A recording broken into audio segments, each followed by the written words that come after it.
मैं स्वयं प्रकाश पुरोहित जी आपके पास आऊंगी। मुझे एक बात बताइए, टीएमसी के नेता धमकी पर धमकी दे रहे हैं, अभिषेक बैनर्जी हो या फिर जहांगीर खान हो या फिर बाकी आपकी पार्टी के प्रवक्ता, ये धमकी वाला जो लहजा है उसके पीछे की वजह क्या है? हार की हताशा, बौखलाहट, क्या वजह है इसकी?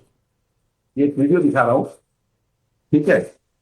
ये वीडियो मैंने आपकी बैक ऑफिस को भी भेजा है। क्या है ये बंगाल चुनाव के दौरान जो ऑब्जर्वर बन करके आए हैं उत्तर प्रदेश के एक वरिष्ठ पुलिस अधिकारी, जिसके नाम पर चर्चा हो रही है। ये अभद्र वीडियो सरेआम सोशल मीडिया पर चल रहा है।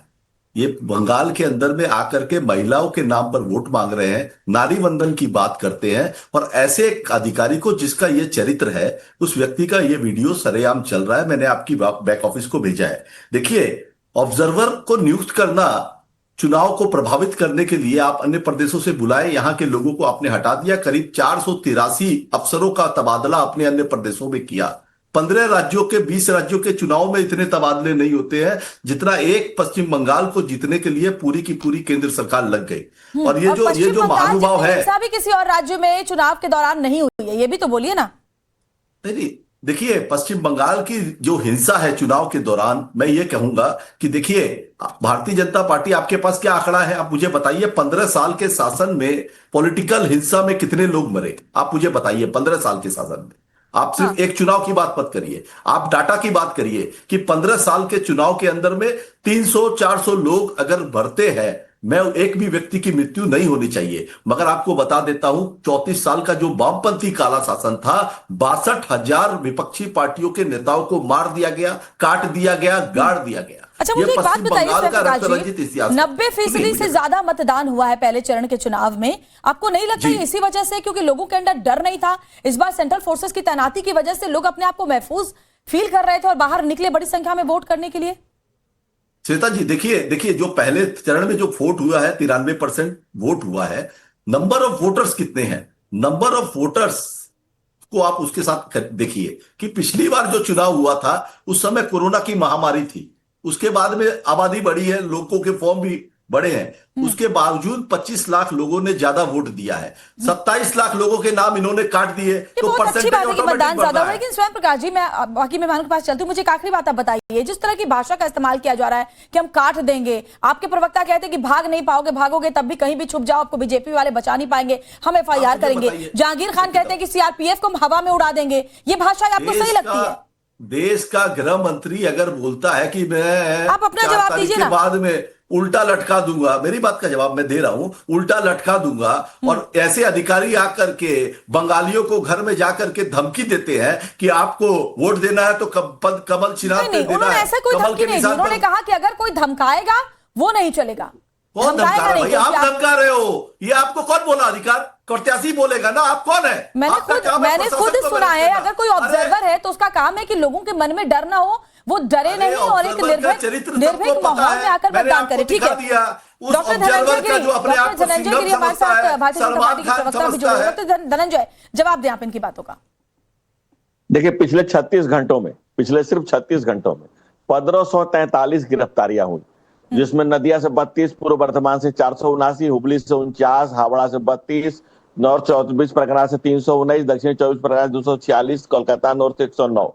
ये लगातार जो गुंडों की गिरफ्तारियां हो रही हैं, लगातार जो हो रही है, जो जिंदा बम मिल रहे हैं। 2023 में ममता बनर्जी का ट्वीट है, दोनों जादवपुर यूनिवर्सिटी को आतंकिस्तान कहा था, आतंक का अड्डा कहा था। ये ममता बनर्जी का 2023 का खुद का ट्वीट है। उनके राज में जब आतंकिस्तान वहां कायम हो गया, तब ये जो डर के आगे जो बम पर वोटिंग किया जा कर रही थी, टीएमसी बम के दल पर, वहां जनता ने अपना जवाब दिया है बम पर वोटिंग करके। इस बार बम पर नहीं, बम पर वोटिंग किया है जनता ने, और टीएमसी के उस गुंडा राज को, और टीएमसी के जो तमाम तरह की जो दुश्वारियां थी, जो बंगाल को बेरूप, बेजार, बेनूर, बेरंग करके रख दिया है, उसको बर्बाद करके रख दिया है। वहां से निकलने का समय आ गया है। और कहते हैं ना, भगवान राम ने भी कहा था कि बिना न माने जल्दी जड़ गए, दिन 3 बीत, बोले राम सकोप तब भय बिना होई न प्रीत। ये जो गुंडों की सरकार, ममता बनर्जी ने एक पूरा नेक्सस बना रखा है, एक जिला एक गुंडा, एक गुंडों का जो नेक्सस है, इसको तोड़ने के लिए उनको बताना जरूरी है। शास्त्र भी कहता है कि सठे समाचारित सट के साथ सट जैसा व्यवहार होना चाहिए। जो गुंडे हैं, जो आपराधिक तत्व हैं, जो जिंदा बम लेकर के घूम रहे हैं, उनके साथ कैसे प्यार से बात की जाए, उनको कैसे समझाया जाए। जो आम आदमी को डराते हैं, जो उंगलियां काट लेते हैं, जो हिंसा करते हैं, जो बर्बर है, इतना डराते धमकाते तो पिछले बार भी तो चुनाव में 80% से ज्यादा वोटिंग हुई थी ना धनंजय जी। श्वेता जी, उसके बाद क्या हुआ था? किसी की उंगली काटी गई, किसी का घर जलाया गया, मुर्शिदाबाद में दुनिया कितने पलायन हुए। और ममता बनर्जी का मंत्री का कहना है कि एक जगह से दूसरे जगह चले गए। ये कौन सा पलायन है?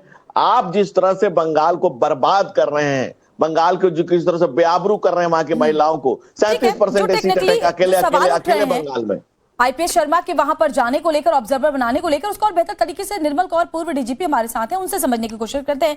निर्मल जी, थोड़ा समझाइए हमारे दर्शकों को, और साथ ही टीएमसी के यहाँ पर प्रवक्ता हैं, समाजवादी पार्टी के प्रवक्ता है, कांग्रेस के भी नेता हैं।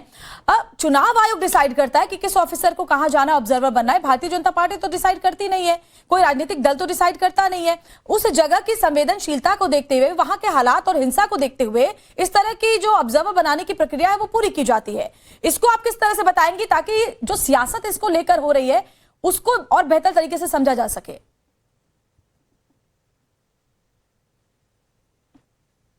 आप अपना माइक अनम्यूट कर लें निर्मल जी।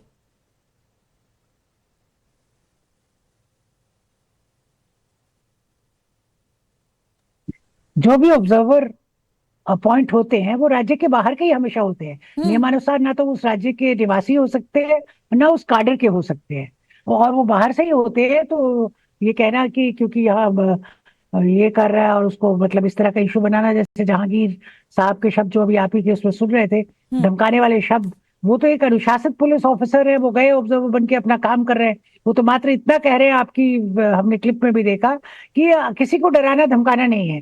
ये तो खुली बात है कि डरा धमका के वोट लिए जाते हैं।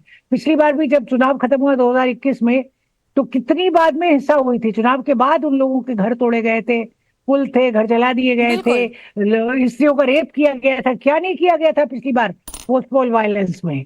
और अभी तो खैर चुनाव आयोग ने कह दिया कि कुछ समय के लिए वहां पे बाद में भी पुलिस बल की प्रतिनियुक्ति रहेगी, रिगार्डलेस ऑफ कोई भी जीते। पर बात यह है कि वायलेंस तो हिस्सा तो रोज हो ही रही है। आप देखें अभी तक सैकड़ों लोग जो हैं वो शिकार हो चुके। बीजेपी भी चुनावी हिस्सा था, और इंजर हो सके, उनको हताहत हुए, चोटें लगी है। और आप देखिए कहाँ 5 स्टेट में चुनाव था, 4 स्टेट निपट गए। बंगाल में भी जो रिलेटिवली पीसफुल जगह थी उनका हो गया एक फेज में। सेकेंड फेज में, क्योंकि ये सब वैसी जगह हैं जहाँ की बहुत ज्यादा हिंसा की संभावना है, हिंसक किस्म के लोग रहते हैं, जहाँ बहुत ज्यादा क्लैशेस होने की संभावना है, जहाँ की बहुत ज्यादा खतरनाक माहौल है, उसके लिए सेकेंड फेज रखा गया जो कि कल का चुनाव है। क्योंकि यहाँ पे बहुत सारे क्लैशेस हुए भी है, हो भी रहे हैं, जगह जगह क्लैशेस हो रहे हैं, और पुलिस अफसरों को, ऑब्जर्वर्स को धमकाया जा रहा है, उनको अपना काम नहीं करने दिया जा रहा है, जबकि उनका काम है कि आपने बहुत बातें क्लियर कर दी, एक स्मूथ बिल्कुल आपने बहुत सी बातें क्लियर कर दी कि ऑब्जर्वर हमेशा दूसरे राज्य का ही होता है। वो वहीं जाकर के दूसरी जहां पर संवेदनशील इलाके होते हैं वहां जाकर, और उनकी बातों में ऐसा कुछ नहीं है। वो ये कह रहे हैं कि जो धमकाएगा उसको उसका अंजाम भुगतना पड़ेगा। एक कानून व्यवस्था बनाए रखने के लिए बहुत जरूरी ये बातें। अब जरा मैं आपके पास आती हूँ, समाजवादी पार्टी के नेता भी हमारे साथ अशोक यादव जुड़े हुए हैं। अशोक जी, मुझे एक बात बताइए, अखिलेश यादव कह रहे हैं कि ये बीजेपी के एजेंट है। अभी निर्मल जी ने सारी बातें क्लियर कर दी कि जो प्रक्रिया होती है वो क्या होती है। क्या इसको नहीं माना जाए कि बंगाल की आहट अखिलेश यादव को उत्तर प्रदेश में सुनाई दे रही है, क्योंकि अगले साल उत्तर प्रदेश में भी चुनाव है?